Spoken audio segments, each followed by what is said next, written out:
Hello friends, સ્વાગત છે તમારું મારી યુટ્યુબ ચેનલમાં। શિયાળાની અંદર લીલા ધાણા જે છે એ એકદમ ફ્રેશ, તાજા અને એકદમ સસ્તા મળતા હોય છે।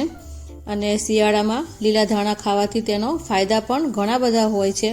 તો ઘરની અંદર જ્યારે લીલા ધાણાનો સ્ટોક વધારે પડતો થઈ ગયો હોય તો આપણે તેનો ઉપયોગ કેવી રીતે કરવો, તેમાંથી આપણે નાસ્તો કેવી રીતે બનાવવો, તો આજે હું તમને શીખવાડીશ કે લીલા ધાણાનો એકદમ સરસ મજાનો ટેસ્ટી એવો નાસ્તો કેવી રીતે બનાવવો।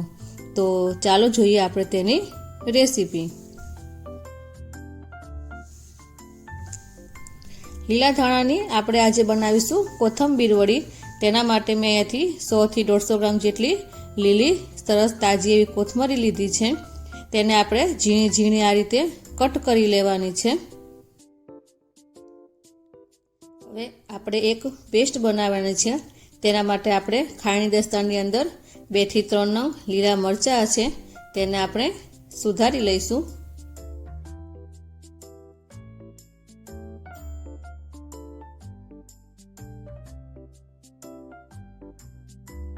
લીલા મરચાંને આપણે રફલી કટ કરવાના છે, કારણ કે આપણે તેને વાટી લેવાના છે।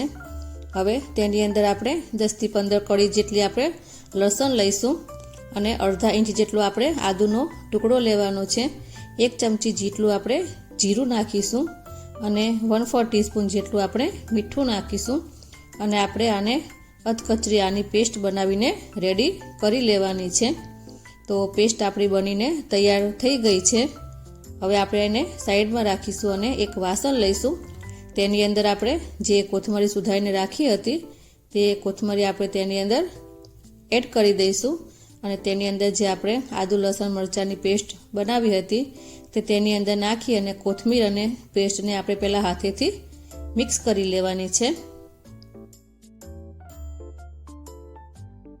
પેસ્ટ અને કોથમરી તેની અંદર મિક્સ થઈ જાય પછી તેની અંદર આપણે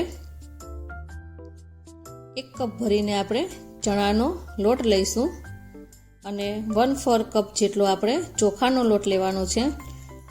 તેની અંદર આપણે 1 થી 2 ચમચી જેટલા આપણે તલ નાખીશું, અડધી ચમચી જેટલું આપણે મીઠું નાખીશું, મીઠું સ્વાદ પ્રમાણે નાખવાનું, અડધી ચમચી આપણે લાલ મરચું પાવડર, અડધી ચમચી હળદર નાખીશું, 1 ચમચી જેટલું આપણે ધાણા જીરું નાખીશું। તેની અંદર આપણે 1 થી 2 ટેબલ સ્પૂન જેટલું આપણે તેલ નાખીશું અને બધું બરાબર મિક્સ કરી લઈશું। જો તમે ચોખાનો લોટ તમારી પાસે ઘરમાં ન પડ્યો હોય અને તમે ન નાખવા માંગતા હોય તો તમારે ચણાના લોટની બેસનની ક્વોન્ટિટી વધારી દેવાની। તો તમારે 1 કપ અને બીજો 1/4 કપ જેટલો બેસન લેવાનો અને આપણે થોડું થોડું પાણી નાખી અને તેને મિક્સ કરતા જઈશું।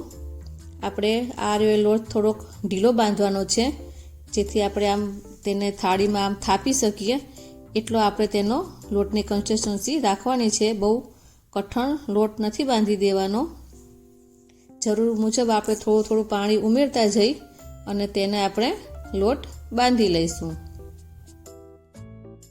લીલા ધાણા શિયાળામાં ખાવાથી તેના અનેક ઘણા ફાયદા હોય છે। તો બાળકો કે છોકરાઓ લીલા ધાણા એમનેમ નથી ખાતા હોતા, તો આ રીતે તમે નાસ્તો બનાવી અને તમે તેને ખવડાવશો તો તેના કોથમરીના તમને બેનિફિટ પણ મળી જશે અને છોકરાઓ નાસ્તો પણ તમારો સફા ચટ કરી જશે। તો આ રીતે આપણે તેનો ઢીલો એવો લોટ બાંધવાનો છે। હવે આપણે એક થાળી લઈશું, તેની અંદર મેં ઓઇલ લગાવીને નીચે ગ્રીસ કરી લીધું છે। હવે જે આપણે લોટ બાંધીને રાખ્યો હતો તે આપણે આની અંદર સેટ કરવાનો છે। તો તેની માટે હું સૌથી પહેલાં નીચે થોડા તલ નાખીશ। તલ નાખવા ઓપ્શનલ છે, તમારે નાખવા હોય તો તમે નાખી શકો છો।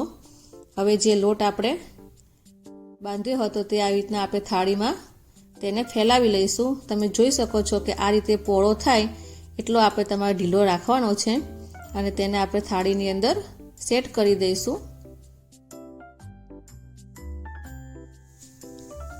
તમે તાવેથાની મદદથી પણ તેને કરી શકો છો। આ રીતે તમારે બધી બાજુથી એક સરખું કરી લેવાનું છે અને થાળીની અંદર આપણે તેને પાથરી લઈશું। હવે આપણે તેને ઉપરથી થોડા તલ નાખી દઈશું ઉપરથી તમારે તલ જરૂરથી નાખવાના, એટલે દેખાવમાં પણ એકદમ સરસ લાગે. હવે મેં એને સ્ટીમ કરવા માટે મેં એક વાસણમાં પાણી નાખી અને પહેલેથી સ્ટીમ તૈયાર કરી લીધું હતું, અને તેની અંદર આપણે સ્ટીમરમાં થાળી મૂકી દઈશું અને તેને ઢાંકી અને 10 થી 15 મિનિટ માટે આપણે તેને થવા દેવાનું છે. અને ચેક કરીશું, આપણે એક છરીની મદદથી આપણે ચેક કરીશું. નાઈફ નાખી અને આપણું નીકળે તો સમજી લેવાનું કે આપણું નાસ્તો બફાઈને રેડી થઈ ગયો છે. અને તેને આપણે કાઢી લઈશું, અને કાઢી અને આપણે થોડી વાર માટે એને ઠંડો થવા દેવાનો છે. અને ઠંડો થઈ જાય પછી જ આપણે તેના પીસ કરવાના છે.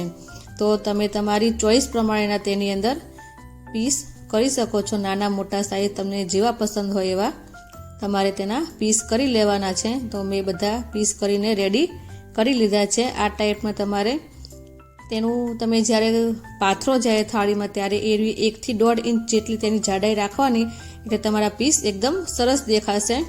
હવે આપણે એક કડાઈમાં તેલ ગરમ કરવા મૂકીશું, અને તેલ ગરમ થાય એટલે આપણે આ કોથંબીર વળીને તેની અંદર ફ્રાય કરી લેવાની છે. જો તમે ડીપ ફ્રાય કરવા ન માગતા હોય અને સેલો ફ્રાય કરવા માગતા હોય તો તમે સેલો ફ્રાય પણ આને કરી શકો છો. હું અહીંયા આગળ ડીપ ફ્રાય કરું છું, અને આપણે તેને બંને બાજુથી ગોલ્ડન કલરનો થઈ જાય ત્યાં સુધી આપણે તેને તળવાની છે. આ નાસ્તો ખાવામાં એટલો ટેસ્ટી લાગે છે, તો તમે એકવાર ઘરે આ નાસ્તો જરૂરથી ટ્રાય કરજો. કોથંબીર વડી જે છે એ મહારાષ્ટ્રીયન જે મરાઠી લોકો છે એનું ફેવરેટ ડીશ છે આવડી. તો કોથંબીર વડી આપણી બંને બાજુથી શેકાઈ ગઈ હતી એટલે મેં એને કાઢી લીધી હતી, અને આ જ રીતે આપણે બધી કોથંબીર વડીને તળી લેવાની છે. અને આપણે બધી કોથંબીર વડીને રેડી કરી લઈશું. તો મેં બધી કોથંબીર વડી તળી લીધી છે, અને તેને મેં સર્વિંગ પ્લેટની અંદર કાઢી લીધી છે. તમે જોઈ શકો છો કે દેખાવમાં પણ કેટલી સરસ લાગે છે.